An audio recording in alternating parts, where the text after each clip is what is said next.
부분을 보면서 우리가 출애굽기를 좀 간단히 그동안 공부했던 것들을 한번 살펴보도록 합시다. 자, 제가 저기 첫 줄에 어떻게 써놨냐면 출애굽기 1장부터 11장 그 밑에 여러 가지 단어가 있는데 여러분 출애굽기 1장부터 11장까지는 뭘 나타낸다고요? 밑에 거 보세요. 두 번째 줄 보고 뭘 나타내요? 뭐예요? 은혜. 1장부터 11장까지는 은혜라는 거예요. 은혜. 하나님께서 우리가 방황할 때, 방탕할 때, 고난 가운데 있을 때 하나님이 하나님의 사람을 택해서 우리에게 찾아오신 사건이 은혜라는 거예요. 자, 12장은 뭐예요? 6월절에 피의 구원의 사건. 6월절 어린 양의 피로 이스라엘 민족이 애굽에서 해방되었듯이 우리가 예수 그리스도의 대속의 피로 우리가 구원받았음을 아는 사건입니다. 자, 그 다음에 13장부터 14장까지는 뭡니까? 세례. 세례. 우리가 그렇게 구원받았으면 우리가 새롭게 결단해야 된다는 거예요. 하나님, 성부 하나님께 대해서 우리가 최고로 대우하고 그분을 정말 최고로 여기고 성자 예수님께는 날마다 말씀과 기도로 거룩한 생활을 하고 성령 하나님께는 날마다 그분께 묻고 간구하는 인도하심과 그분의 인도하심을 간구하는 그러한 이 결단을 하고 그 규칙을 가지고요. 그러기 위해서 이 규칙을 지키기 위해서 끊임없이 자기를 내려놓겠다고 여러 사람들 앞에서 약속하고 다짐하고 결단하는 것이 뭐라고요? 세례고 세례 예식이라는 겁니다. 그다음에 15장부터 18장까지는 뭐라고요? 네, 광야. 우리가 다짐하고 결단했다고 해서 다 이루어지는 게 아니잖아요. 우리가 사실은 다짐하고 결단했던 것들만 그대로 이루었다면요, 여기 앉아 계실 분이 아무도 안 계셔. 다짐하고 결단한 거 다 이뤘다면 지금 세계를 진출해서 어떤 사람은 미국에서 호령하고 살고 있을 것이고 어떤 사람은 또 다른 위치에서 아마 높은 위치에서 당당하게 살아갔을 거예요. 근데 우리 대부분 사람들은요, 결심하고 작정하고 다짐하지만 그것을 이루는 것들이 극히 적다는 거예요. 하나님은 우리를 하나님의 대신하는 하나님 대행자로 삼으시기 위해서 다짐받게 하시고 결단 받으셨지만 그거로 족하지 않다는 거예요. 그래서 네가 정말 그 일을 이룰 수 있는지 우리를 훈련시키기 위해서 광야로 우리를 이끌어 가신다는 거예요. 그래서 여러분 다양한 여기서 광야라는 것은 우리 인생 오늘날 우리들에게 있어서 광야는 다양한 인생의 고난과 문제점들과 갈등과 대립이죠. 그죠? 이범주에 대부분 다 속해 있잖아요. 우리가 여러분이 겪고 있는 여러분 자신만이 겪고 있는 그런 광야를 여러분 겪고 있으신데 그 광야 때 우리가 생각해야 될 게 뭐냐? 어떤 어려움이 있어도 나는 하나님께 택함 받은 사람이요. 나는 삼위일체 하나님에서 내가 그 영광 위에 살겠다고 다짐한 사람이야. 하나님을 대신하기 하는 그런 대행자로 살겠다고 한 사람이야. 그런 마음을 가지고 하나님을 의지하면서 여러분이 겪고 있는 광야, 고난을 하나님을 의지하면서 이겨나가시기를 주님의 이름 간절히 축원합니다.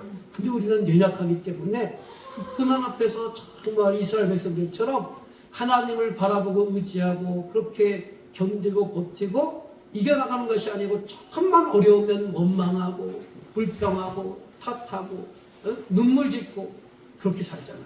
그렇죠? 이런 것들을 우리가 극복해 나가야 된다는 거예요. 자, 그 다음에 19장부터 24장까지는 뭐죠? 19장부터 24장. 말씀. 이제 오늘 본문부터 들어가는 말씀이에요. 그래서 시내산에서 십계명의 말씀을 받잖아요. 그렇게 우리가 광야 훈련을 통해서 우리가 단련받고 나는 어떤 상황이 되든 하나님만 의지하겠습니다. 이렇게 다짐에 훈련 받잖아요. 그 다음에 거기에 채워져야 할 것이 있는데 뭐냐? 하나님의 말씀이 채워야 되는 거예요. 하나님의 말씀은 하나님이 우리에게 자신을 보여주는 것이 뭐냐? 도구가 뭐냐? 성경인 하나님의 말씀이라는 거예요. 그래서 말씀을 끊임없이 읽고 듣고 공부하고 생각해서 우리가 말씀 속에서 하나님을 만나고 하나님의 생각을 통해서 깨닫게 되고 하나님이 내게 말씀하심을 듣게 되고 끊임없이 그 말씀으로 무장하는 거예요. 자, 그 다음에 25장부터 40장까지는 뭐예요? 성막. 성막은 하나님이 거하시는 집이죠. 하나님이 이제 오늘날 하나님 어디에 거하시느냐? 하나님은 여러분 안에 거하심을 여러분 믿으시길 바랍니다. 여러분 자신이 교회고 성막임을 여러분 믿으셔야 돼요. 그럴 때 하나님이 내 안에 거하시는 거죠. 그러니까 여러분들이 어떠한 상황이 되든 간에 날마다 그 내 안에 거하시는 하나님과 동행하는 삶을 사는 거예요. 동행하는 삶.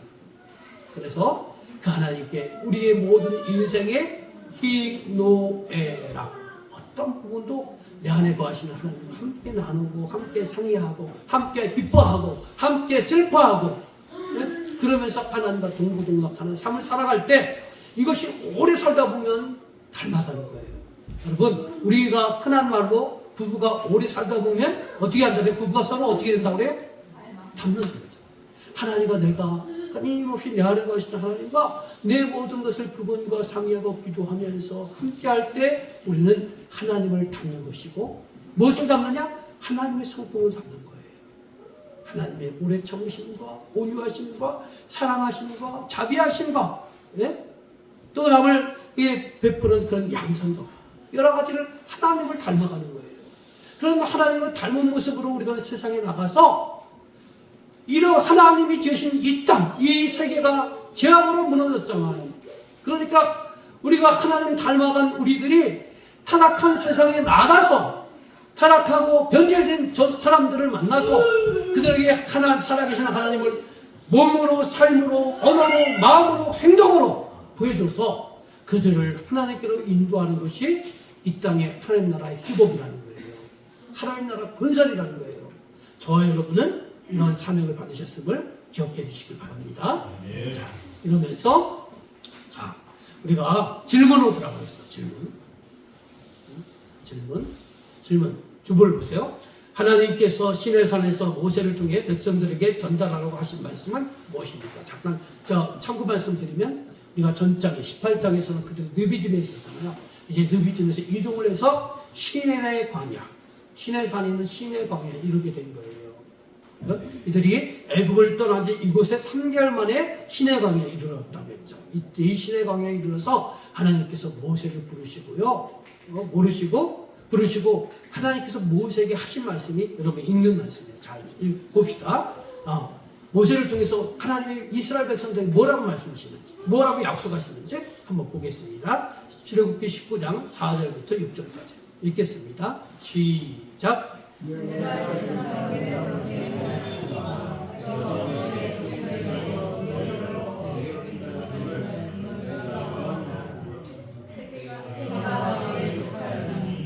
저희가 내 말을 잘 내 언약을 지키면 너희는 모든 민족에서 내 소유가 되고 너희가 내게 위하여 제사장 나라가 거룩한 백성이 되리라. 너는 이 말을 이스라엘 자손에게 전하라. 하나님이 이스라엘 백성들에게 어떻게 하겠다고 약속하시는 것이고 세 가지 약속을 하고 있어요. 뭡니까? 중에서 누구의 소유가 된다고요? 하나님의 소유가 된다고요. 그 다음 두 번째는 뭐예요? 제사장 나라가 된대요. 세 번째는 거룩한 백성이 된대요. 하나님이 이스라엘 백성들에게 지금 약속하고 있는 거예요. 자, 이 약속에 앞서서 하나님께서는 뭐라고 말씀하시냐면 내가 애굽 사람에게 어떻게 행하였음과 내가 어떻게 독수리 날개로 너희를 내게로 인도하였는지를 너희에게 왔다고 했어요. 하나님이 이스라엘 백성들을 택하시고 인도하신 사건을 보라는 거예요. 하나님이 그 옛날 이스라엘 민족의 조상인 아브라함을 그냥 택한 것이 아니라는 거예요. 하나님이 뜻이 계셔서 그를 택했고 그의 후손이 이 애굽에서 장성했고요. 번성했고요. 많은 애굽에서 이스라엘 백성이 번성했지만 그들이 하나님을 몰랐기 때문에 하나님이 그들에게 애굽에서 시련을 줬다는 거예요. 그 시련을 줬을 때 이스라엘 백성들은 하나님을 찾고 부르짖었고요. 하나님은 그 당신의 택한 이스라엘 백성들을 어떻게 인도했습니까? 그 고집센 애굽왕이요 이스라엘 백성들 그냥 보내준 게 아니잖아요. 그죠? 여러분이 출애굽기를 지금 쭉 우리가 보고 있잖아요. 10가지 재앙을 거치고 있어요.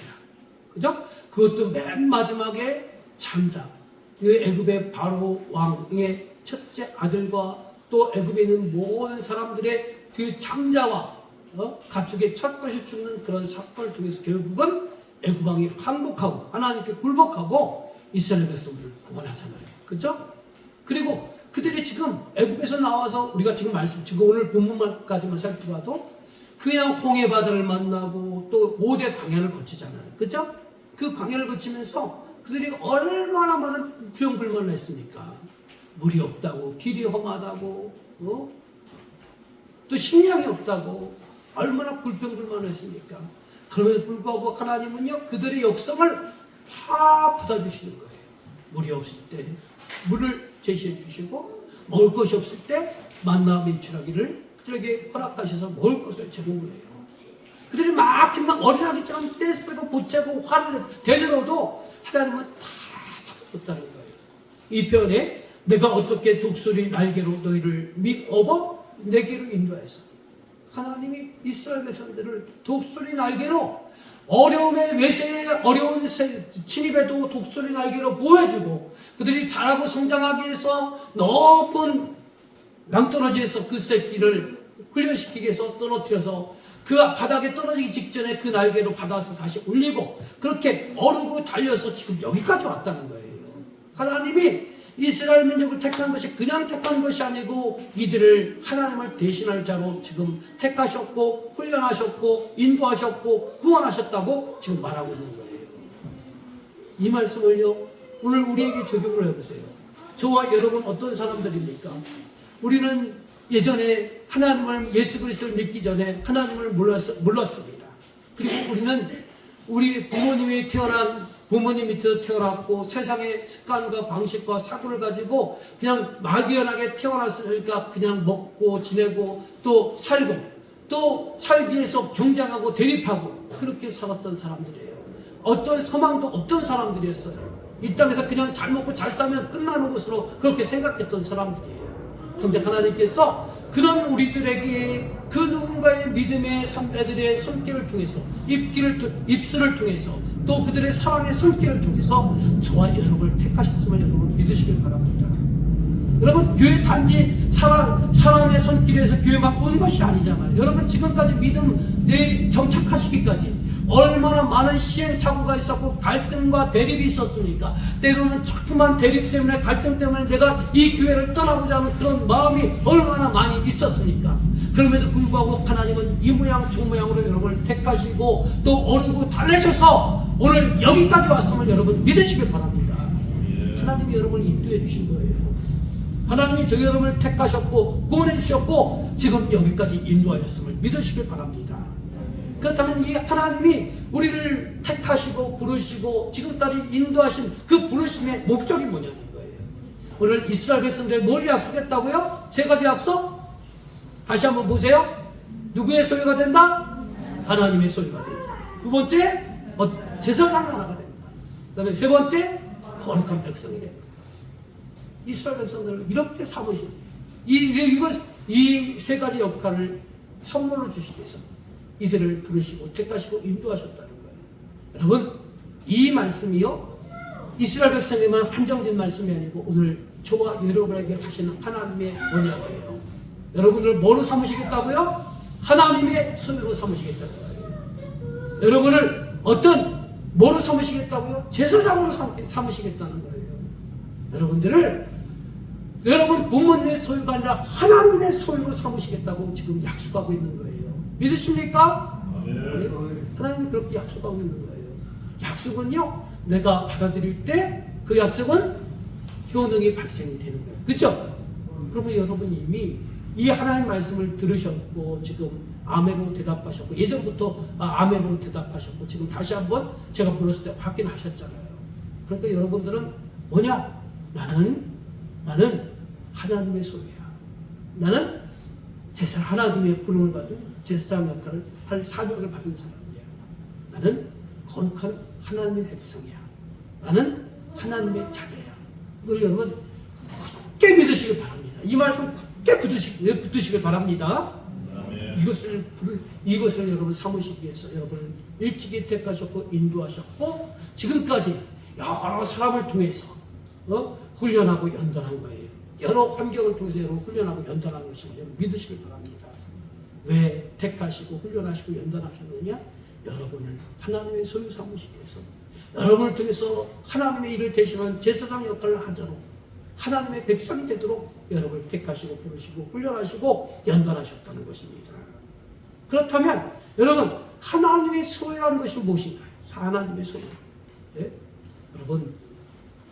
여러분은 누구 것입니까? 나는, 내 인생은 나의 것이다. 그런 노래 가사도 있잖아요. 여러분은 하나님의 것임을 여러분 믿으시길 바랍니다. 나는 하나님의 소유인 것입니다.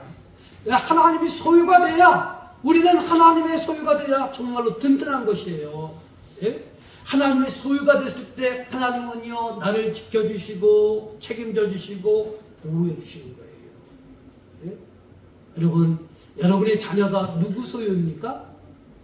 여러분 부모 소유입니까?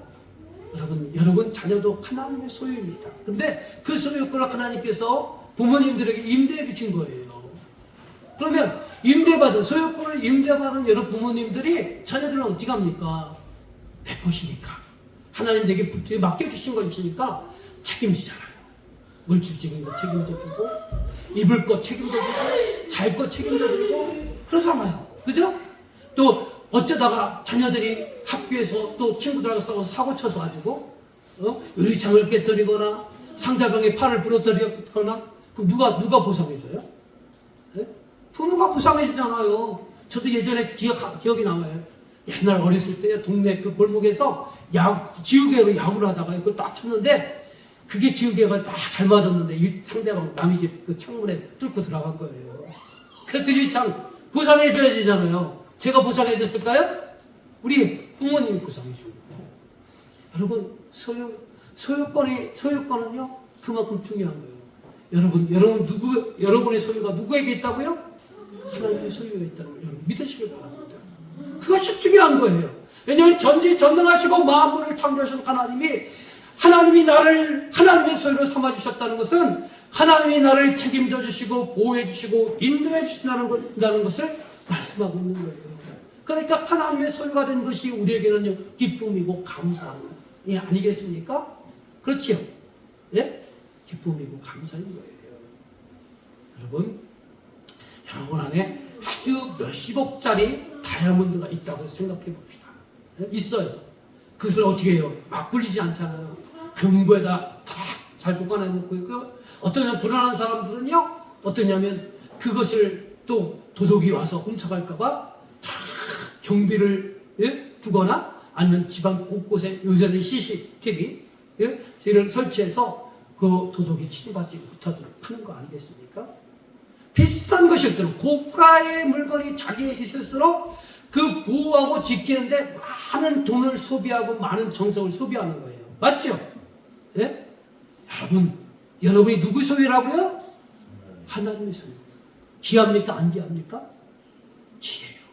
여러분의 현실이, 내가 물질 때문에 찌들어 살고, 건강이 안 좋아서 정말 찌들어 살고, 여러 가지 또 사람, 대인관계가 원만하지 못해서 사람들과 갈등으로 인해서 힘겨워하지만, 그래서 여러분 자신 누구의 소유냐? 하나님의 소유라는 거예요. 나는 하나님의 소유이기 때문에 내가 힘들어하고 어려워하고 고달퍼해도 나의 주인 되시는 하나님께서 나를 지키시고 인도하시고 보호해 주시고 나를 온전히 책임져 주신다는 사실을 여러분 믿으시길 바랍니다. 자, 이 말씀 볼까요? 우리는요, 낯선 환경이라든가 또 내일 또 중대한 수술을 앞두고 있다거나 또 이사를 간다거나 직장을 새로 선택한다고 했을 때 큰 불안에 휩싸이지 않겠습니까? 그죠? 네? 저도요, 예전에 몇 번 얘기했으니까 이제 뭐 다 아시는 분이지만, 제가 저희 이모님한테 신장을 하나 기증을 했어요. 근데 그 이모님이 신장이 안 좋아서 친족들이 다 검사를 받아야 되는데, 그냥 제가 처음에 검사할 때는 그런 동정의 마음이 있었는데, 검사 받을게요 하고 대답을 했어요. 그래서 검사를 받았어요. 딱 맞는데요. 그 수술 날짜가 잡혔어요. 근데 하루하루가 다가올수록요, 내 마음속에 불안이 찾아오는 거예요. 그리고 내 마음속에 어떤 것이 생각되냐면, 내일이라도 지금 이 순간에도 그 병원에서 전화가 와가지고 지난번에 검사한 결과가 안 맞습니다. 그 병원 측 실수로 맞다고 한 겁니다. 그 전화가 기다리시더라고요. 여러분, 낯선 환경, 어려운 환경, 또 내가 질병으로 힘겨워하고 수술받을 때 받기 전에 우리는 늘 불안과 초조와 염려에 빠질 수밖에 없는 것이 우리의 심성이에요. 그때 여러분 꼭 기억해야 될 건 뭐냐? 여러분 누구 소유라고요? 하나님의 소유. 하나님의 것이기 때문에 누가 책임져 주신다고요? 하나님이 여러분을 책임져 주시는 걸 믿으시길 바랍니다. 자, 그 말씀을 기억하면서 이사야서 43장 1절 말씀, 야곱아 이스라엘아, 이 단어에다가 여러분 이름을 한번 탁 넣어보세요. 속으로. 자, 한번 읽어보겠습니다. 야곱아, 시작. 야곱아,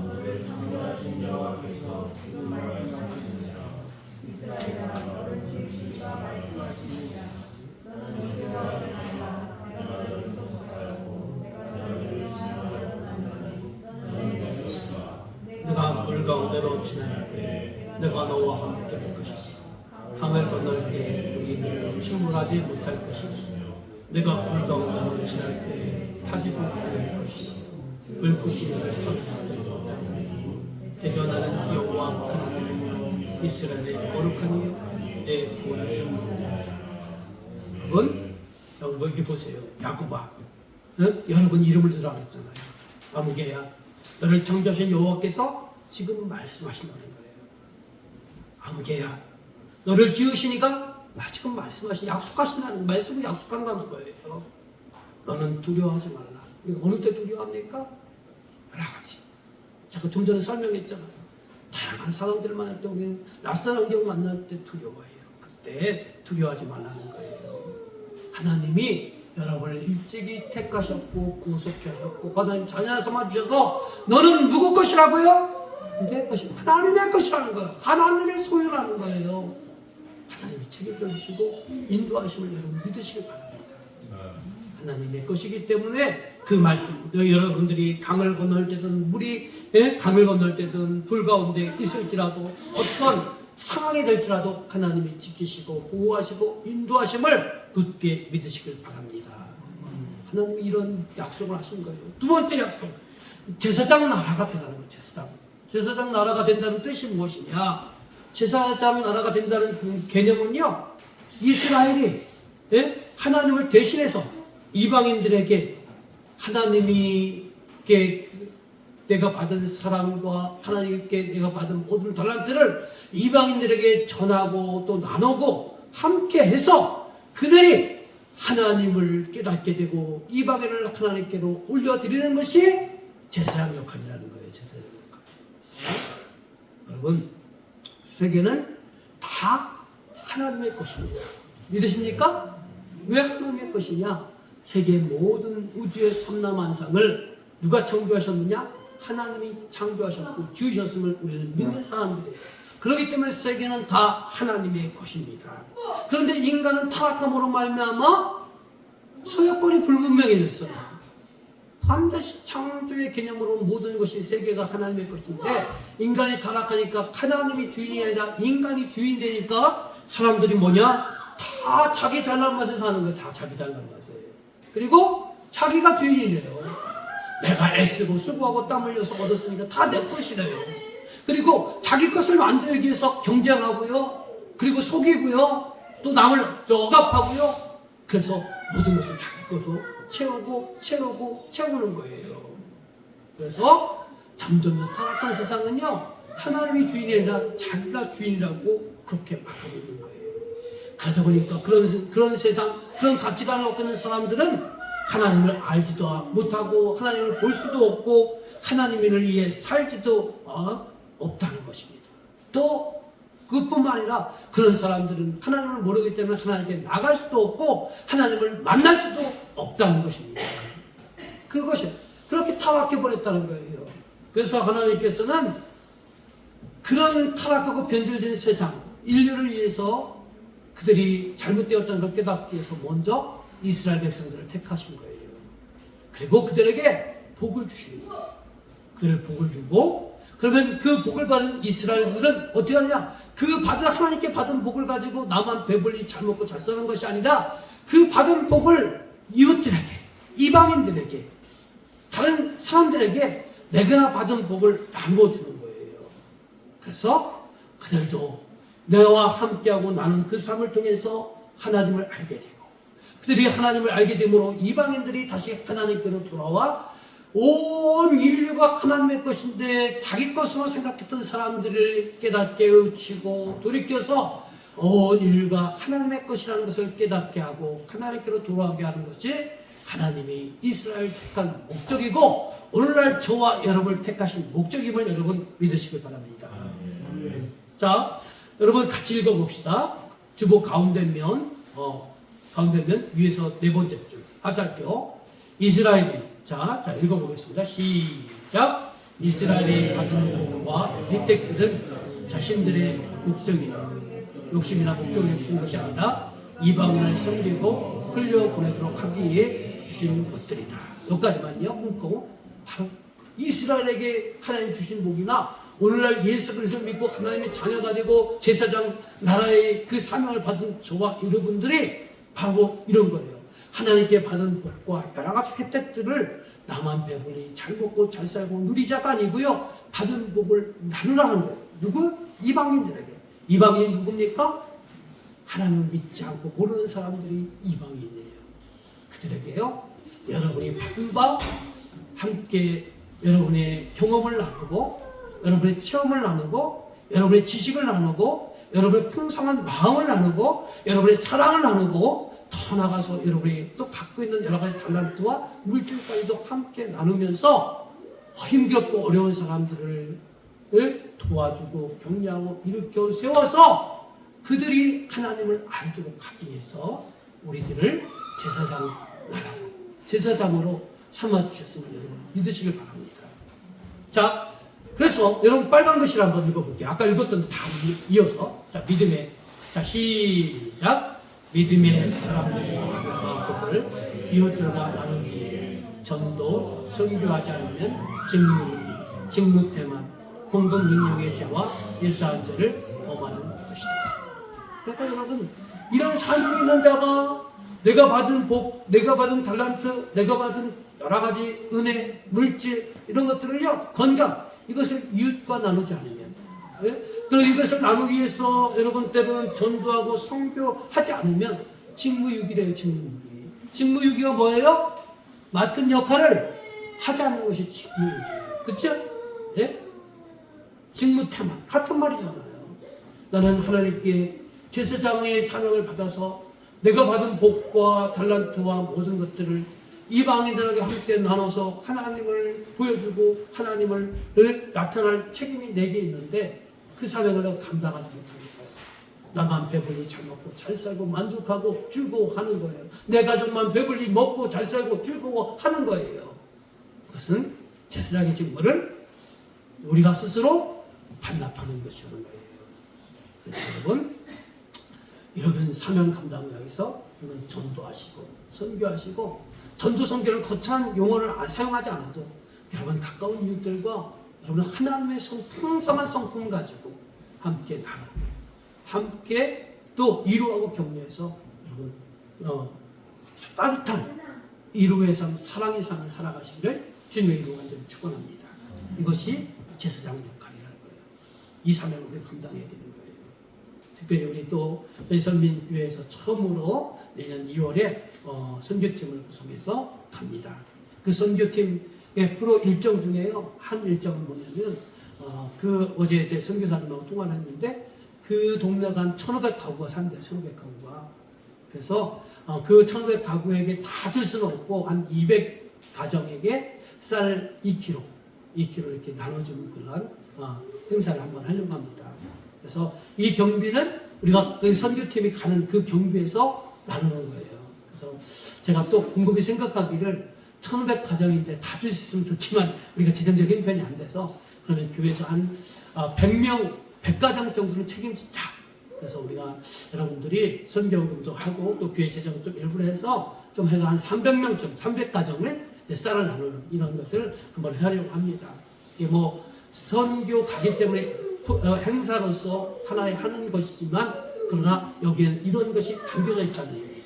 제사장의 사명을 감당하는 의미가 여기 담겨져 있다는 사실을 기억하시고, 여러분 선교 가시는 분들은 더 기도하시고 이 일을 위해서 더 열심히 가시고요. 사정이 있어서 못 가시는 분들은 이 일에서 많이 기도해 주시고 또 협조해 주시고 후원해 주시기 바랍니다. 자, 다음 질문입니다. 다음 질문. 가운데 면 모세가 하나님이 맺고자 하는 언약을 백성들에게 말했을 때 백성들의 반응은 어떠했습니까?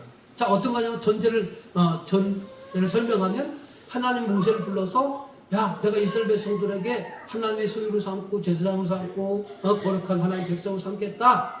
이렇게 이 약속을 하신 거예요. 그리고 너 내려가서 백성들에게 이 약속을 선포하라는 거예요. 그러니까 모세가 백성들에게 시내산에 내려가서 백성들에게 하나님이 우리를 택하셨고 우리를 하나님의 소유로 삼아주신다고 했고 또 제사장 삼아주신다고 했고 또 거룩한 하나님의 백성 삼아주신다고 했는데 너희들이 하나님의 언약 약속을 잘 지킬 것이냐 안 지킬 것이냐 그 대답을 듣고 오라는 거예요. 자, 그랬을 때 백성들의 대답을 봅시다. 자, 출애굽기 19장 8절 말씀 읽어보겠습니다. 시작.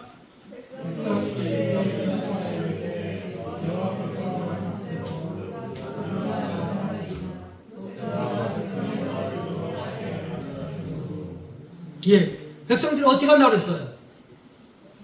네? 네, 여호와께서 명령하신 대로 다 행한다고 지금 응답한 거예요. 여기서 이제 그래서 모세가 다시 이 백성의 약속을 듣고 다시 신에서 올라가서 하나님이 우리에게 주신 약속을 백성들이 잘 지키겠대요.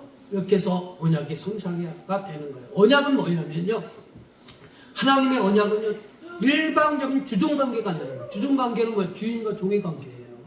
주인과 종의 관계에서요 서로 서로 협약하는 거, 약속하는 것이 없어요.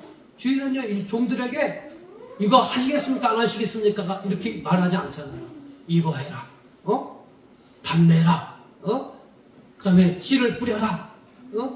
또 열매를 거둬라. 명령만 하지 그 종들의 다양한 의견을 수렴하지 않는다는 거예요. 이게 주종관계라는 거예요. 하나님은 여러분과 약속을 할 때 일방적으로 이렇게 명령하시지 않았다는 거예요. 약속을 했지만 하나님께 먼저 약속으로 여러분에게 제의를 했는데 그 다음에 여러분은 어떠냐? 이스라엘 백성들처럼 이렇게 대답했다는 거예요. 우리가 여호와의 언약을 잘 지키고 행하여 그 약속을 받아들이겠습니다 라고 말하는 거예요.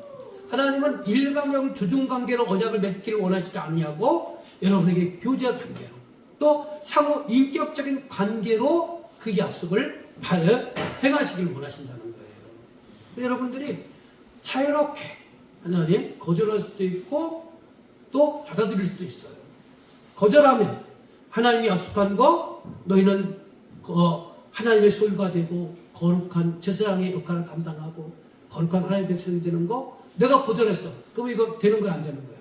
안 되는 거예요. 근데 내가 받아들이겠다는 거예요. 그 약속을.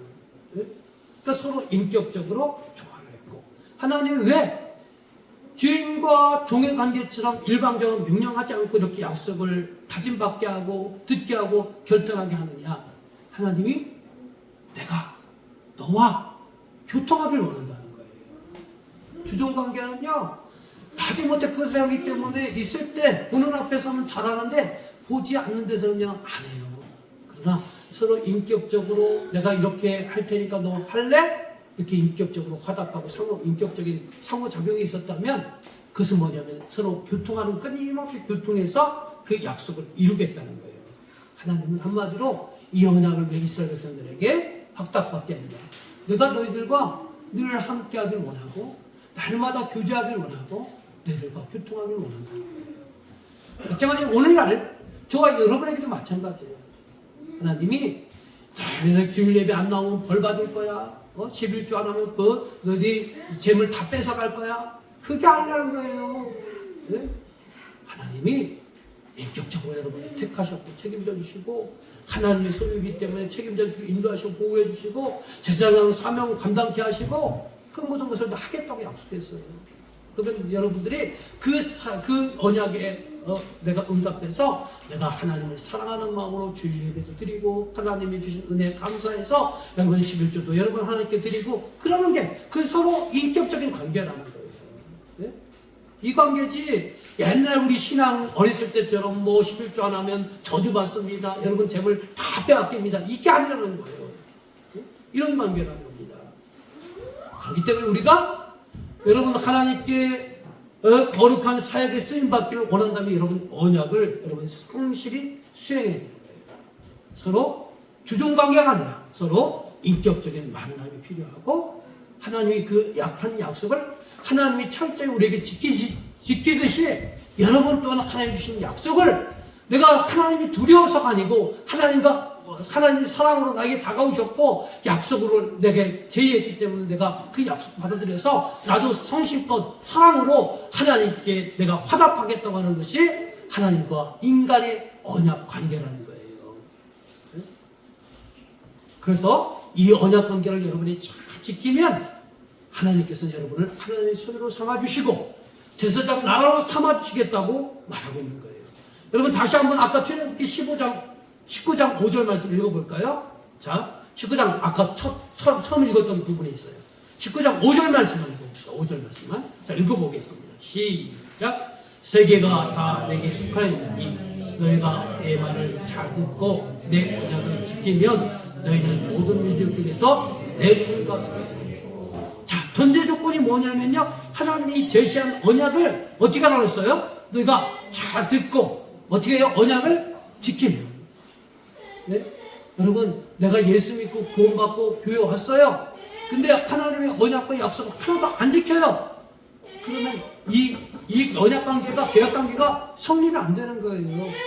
여러분, 언약 관계는 그런 거 아니겠습니까? 여러분들이 만약에 아파트에 월세 들어서 살고 있어요. 그럼 계약 조건이 뭐냐면 내가 다달이 이 아파트에 보증금 1,000만 원에 월 50만 원을 낸다. 그런 계약 조건을 했어요. 근데 내가 경제적으로 첫 달은 50만 원을 냈는데 그 다음부터 좀 경제 상황이 어려워서 계속 밀렸어. 50만 원을 안 냈어. 그것이 2번이고 3번이고 막 계속 누적이 돼. 그러면 주인이 어떻게 해요? 네? 당신 계약 안 지켰으니까 월세 네? 다달이 안 내고 이렇게 밀렸으니까 이제 당신 그거 신뢰할 수가 없으니까 나가주세요. 방 빼세요. 그러지 않겠습니까? 그죠? 언약은요, 여러분, 하나님의 우리를 하나님의 소유 삼아주시고, 제사장 역할을 하도록 삼아주시고, 거룩한 백성으로 삼아주신다는 그 약속 앞에 내가 열심히 그 약속을 붙들고 지키고, 열심히 순종할 때 이 관계가 성립이 된다는 거예요. 자, 다음 질문입니다. 다음 질문. 가운데면 우리 밑에 질문입니다. 자, 이스라엘 백성들이 하나님을 만나기 위해서 해야 할 일은 무엇입니까? 자, 이제 19장부터는 이제 넘어가는 거예요. 이제 하나님과 이스라엘 백성들이 만나는 장면이에요. 근데 하나님을 만날 때 우리가 어떤 마음자세, 어떤 준비가 필요한지를 보는 거예요. 자, 19장 10절 말씀. 하나님을 만나기 위해서 백성들이 해야 할 일, 내가 해야 할 일이 무엇인지. 자, 19장 10절부터 11절 읽어보겠습니다. 시작.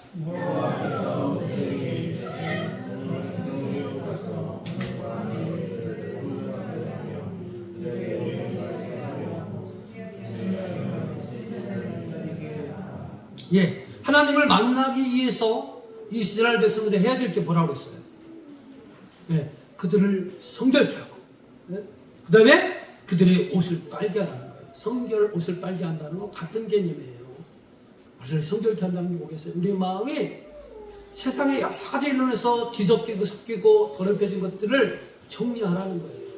잠깐 여담을 하면요, 여러분, 오늘 예배에 오기 위해서 오늘 이런 질문이 좀 그렇지만 예배에 하나님께 예배에서 샤워하시고 몸을 정결케 하고 오신 분들 계세요?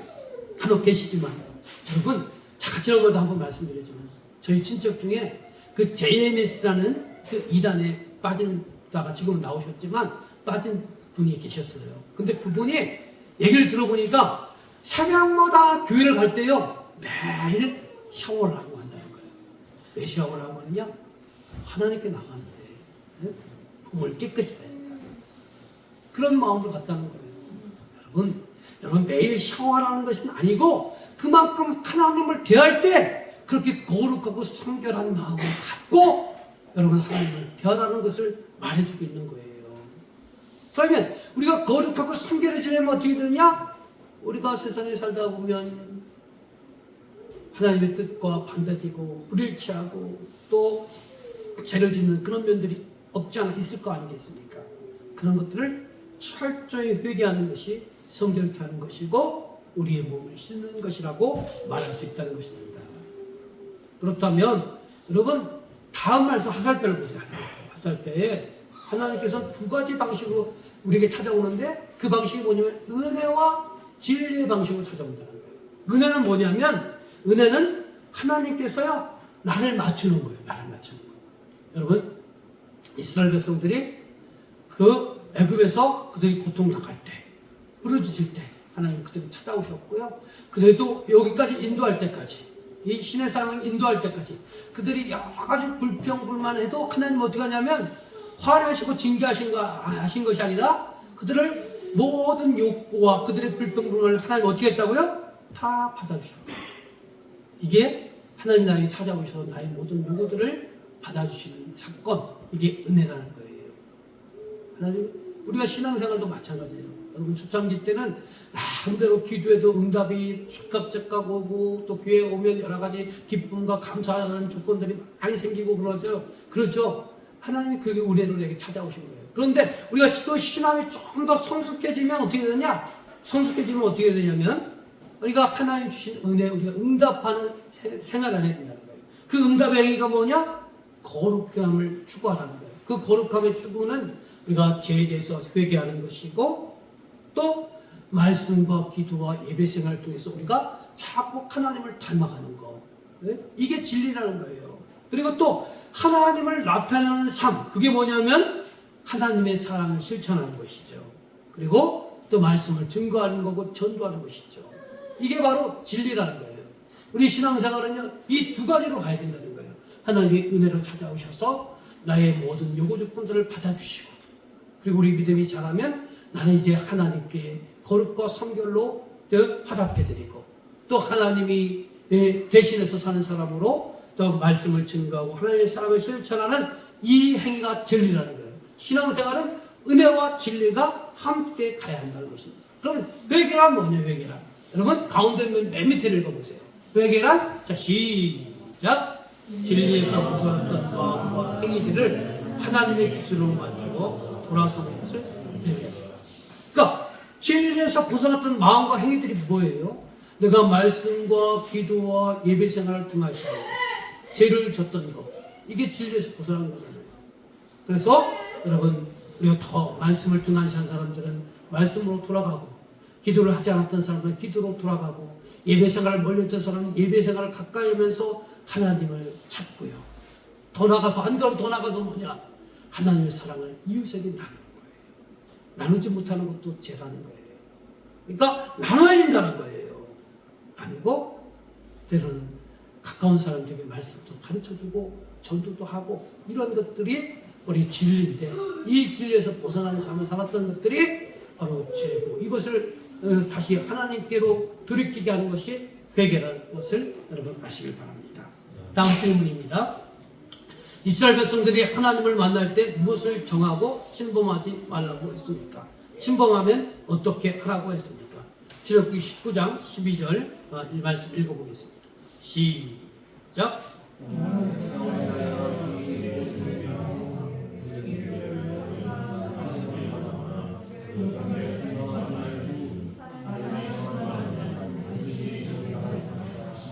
예. 자, 이스라엘 백성이 하나님께 나갈 때 무엇을 정하라고 했어요? 경계를 정하라, 경계를. 선을 그라는 거예요. 여러분, 예전에 학교 다닐 때 옆에 짝꿍하고 이렇게 가운데 선을 딱 관계 안 잡아요. 선 쫙 꺼가지고. 여기 넘어오면 네 볼펜 내 거, 네 지우개 다 내 거. 하여튼 이 선 넘어오면 다 내 거야. 그 경계 본 거 경험 나세요? 예? 다 착하게 사셨군요. 예? 그래서 그런 기억이 안 나시나 보네. 우리 나쁠 때, 감기 나쁠 때 그랬잖아. 딱, 그 책상에 딱 붙어 있어요. 2인용으로. 예? 그래가지고 가운데 선 딱 꺼가지고, 여기 넘어오면 한 대 딱 때리고, 예? 넘어오는 거 볼펜 뺏고, 아니, 연필 뺏고, 지우개 뺏고, 그랬잖아요. 그게 경계를 졌다는 거예요, 경계를. 예? 그리고, 이 경계를 어떻게 하랬어요? 침범하라고 했어요? 침범하지 말라고 했어요. 침범하면 어떻게 된다고요? 죽는다. 왜 그렇습니까? 왜냐면요, 우리가 인간이 하나님께 가까이 가는 것이 좋은 것인데, 근데 인간이 타락함으로 말미암아 죄된 상태로는 하나님께 갈 수 없다는 거예요. 그래서 다음 말씀 보세요. 그 밑에 보세요. 하나님께 경배를 드린 사람은 어떤 마음? 하나님을 경외하는 마음을 가져야 한다는 거예요. 그래서 가살ペン, 하나님께 나가는 방법을 여기 써놓은 거예요. 하나님께 나가는 방법 첫 번째는 뭐냐? 읽어볼까요? 자, 시작. 거룩하신 하나님께 나아갈 때는 언제나 우리가 가까이 갈 수 없는 죄인임을 인정해야 합니다. 첫 번째, 우리가 타락함으로 말미암아 우리가 죄인이었고, 그렇기 때문에 우리가 죄인이 된 상태로 하나님께 나갈 수 없었다는 것을 먼저 알고 인정하라는 거예요. 다음 두 번째, 십자가 시작.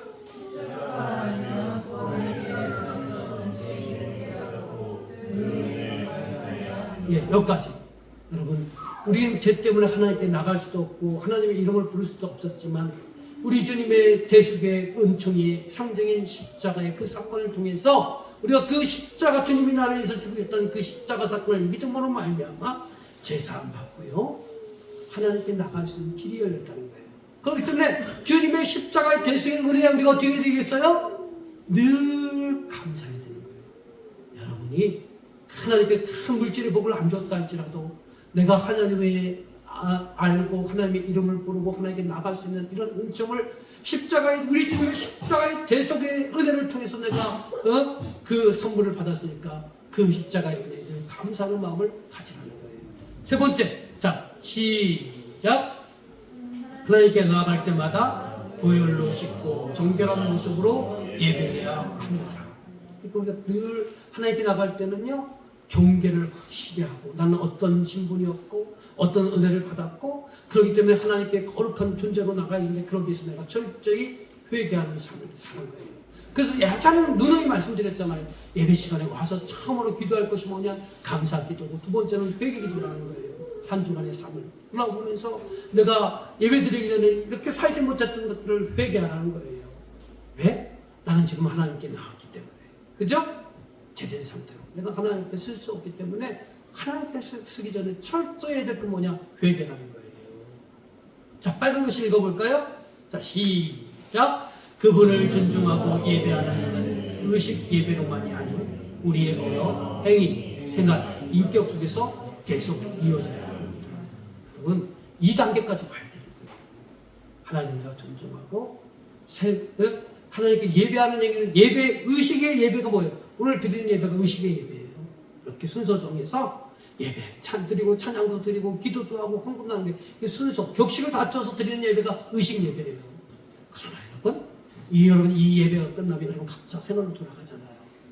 하나님과 여러분 늘 관계가 지속되는 거고요. 예배는 뭐냐? 하나님을 높이고 하나님 감사하고 하나님 찬양하는 게 예배예요. 개인 예배가 시작이 되는 거예요. 그러니까 여러분의 언어, 행동, 여러분의 생활, 여러분의 신념, 인격 속에서 하나님을 예배하고 하나님으로부터 얻은 풍성한 삶, 인격적인 삶들을 함께 나누는 것들이 계속 이어지는 거예요. 이것을 뭐라고 얘기하냐면 생활의 예배라고 하잖아요. 그렇죠? 이것들이 더 풍성해져야 되는 거예요. 의식의 예배, 일주일마다 이렇게 한 번씩 모여서 드리지만 더 풍성한 것은요, 하나님과 나와의 그 삶 속에서 드리는 예배, 생활 속에서 드리는 예배, 이 예배를 여러분 풍성하게 드리시기를 주님의 이름으로 축원합니다. 다음 질문입니다. 하나님의 임재를 나타내는 자연현상은 어떤 것들이었습니까? 자, 19장 16절 18절 자, 읽어봅시다. 자, 시작.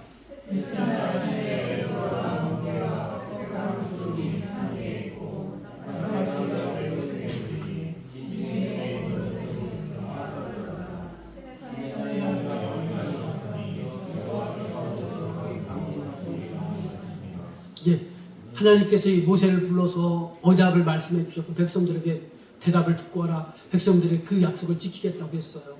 그리고 이제 하나님께 나올 때 경계를 서서 여기 침범하지 말라. 또 그리고 너희들 몸을 씻고 또 정결한 마음으로 주 하나님 내 앞에 나오라. 그렇죠? 그 다음에 드디어 이 말씀 여기 보십시오. 하나님 임재를 나타내는 자연현상이 뭐예요? 자연현상 여기 나왔잖아요.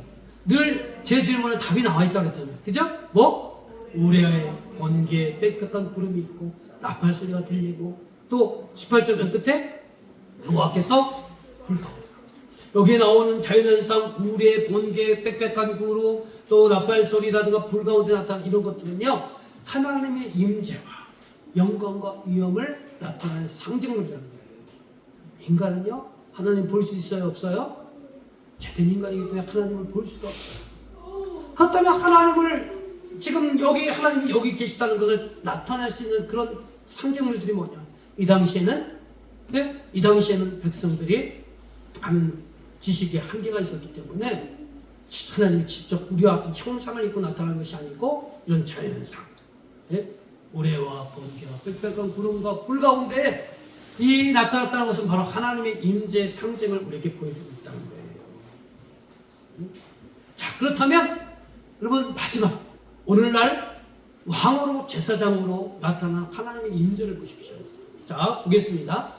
똑같아요. 에덴에서는 읽어볼까? 에덴에서는 그 문장만. 자, 시작. 에덴에서는 서로 친교하며 교통하는 인격적인 관계로 만났다. 누구를요?